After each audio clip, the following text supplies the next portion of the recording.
All right, let's talk about sensible heat. What is sensible heat defined as? Sensible heat. Well, I think we already know what latent heat is, and of course, sensible heat is different than latent heat. Let's jump straight to the answer. Sensible heat is definitely going to be C, right? It's going to be C, the heat required to change the temperature of a substance. Yeah, for sure. So in this case, it means you're adding heat to a substance, but its state is not changing. So if you add heat to a substance and it increases in temperature with no change of state, you're adding sensible heat. Of course, we can remove sensible heat from a substance by cooling a substance, right? We're causing a change in its sensible temperature. Sensible temperature meaning temperature measured by a thermometer, right? It's measurable. It goes up, goes down. We can remove sensible heat energy from a substance and cool it. Latent heat is the opposite, right? If you add latent heat to a substance, you're changing its state. You can take latent heat away from a substance and change its state. The key there is you're changing state without a change in temperature. So sensible heat, adding or removing heat that causes a change in temperature, measurable temperature with a thermometer of a substance, and no change of state. Latent heat means you're adding or removing heat energy from a substance or to a substance, which causes a change in state at a constant temperature. So therefore, there's no change in temperature. Clear those up in your mind. Our graph, once again, is regarding 1 pound of water. We want to take a very close look at this. So if we have 1 pound of water that can exist either as steam or ice, all we have to do is look at it on this graph and move, say, from left to right, from position 1 here to 2 to 3 to 4 to 5. And let's talk this time using numbers, and we'll hone in on where we're adding sensible heat and where we're adding latent heat. If this lesson isn't required, you don't have to watch the whole video, simply because I've already given you the answer as C, that sensible heat is the heat required to change the temperature of a substance. But I'm going to go through this one more time. So at point number 1, what do I have? I have 1 pound of ice at 0 degrees Fahrenheit. See, 0 degrees Fahrenheit. Now, I'm going to have to raise that all the way up to 32 degrees Fahrenheit. Okay, 32 degrees Fahrenheit. So how much heat do I have to add to it? Well, first of all, if I'm raising its temperature, I'm definitely adding sensible heat from 1 to 2. Let's go 1 to 2. We're going to add sensible heat. So I'm going to write here sensible heat. And we know that the specific heat of ice is 0.5. So I've got to add 0.5 BTUs to a pound of ice to get it to increase 1 degree Fahrenheit, right? So if I'm moving from 0 to 32 and I need a half a BTU for every degree temperature change in sensible heat, I'm going to have to add 16 BTUs of sensible heat. 16 BTUs. Okay? Then I get to position 2. This is my ice has now warmed up to 32 Fahrenheit. Well, 32 Fahrenheit's that magic number, right?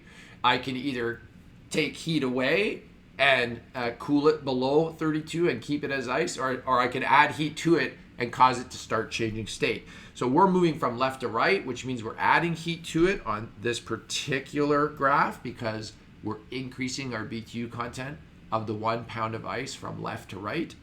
So when I go from position 2 to position 3, I'm going to be adding heat energy in the form of latent heat energy, and I'm going to melt my ice, right? Latent heat.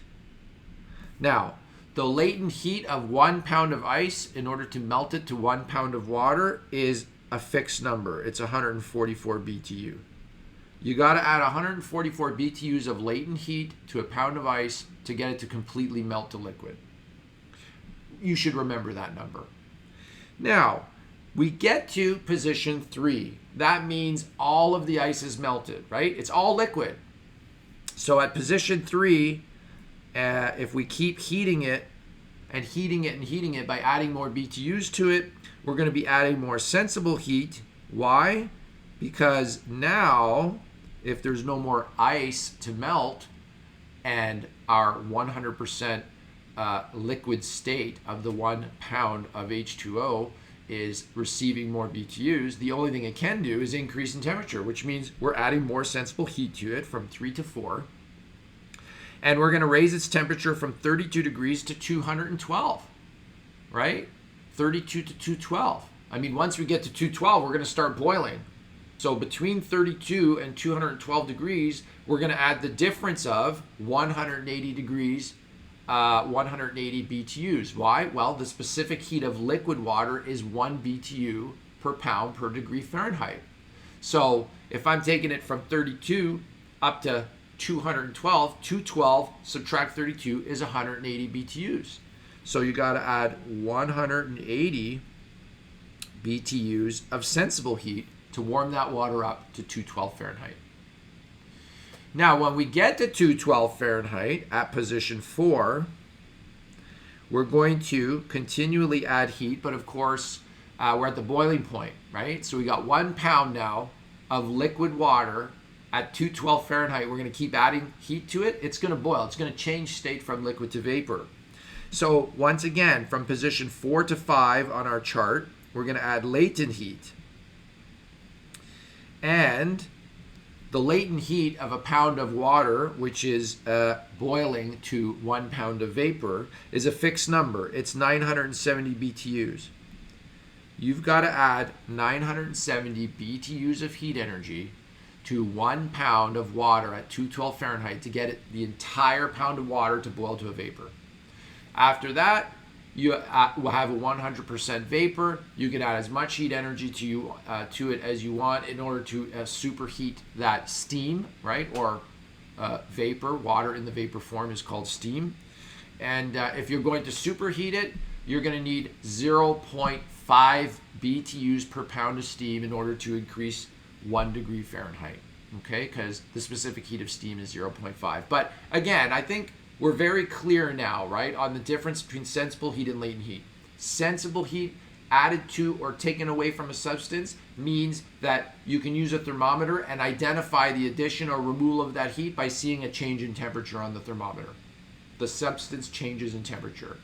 Latent heat added to or taken away from a substance causes change of state. Where water's concerned, what can I do? I can freeze it. I can boil it. I condense it, right? There's different things I can do with water that relate to changing state.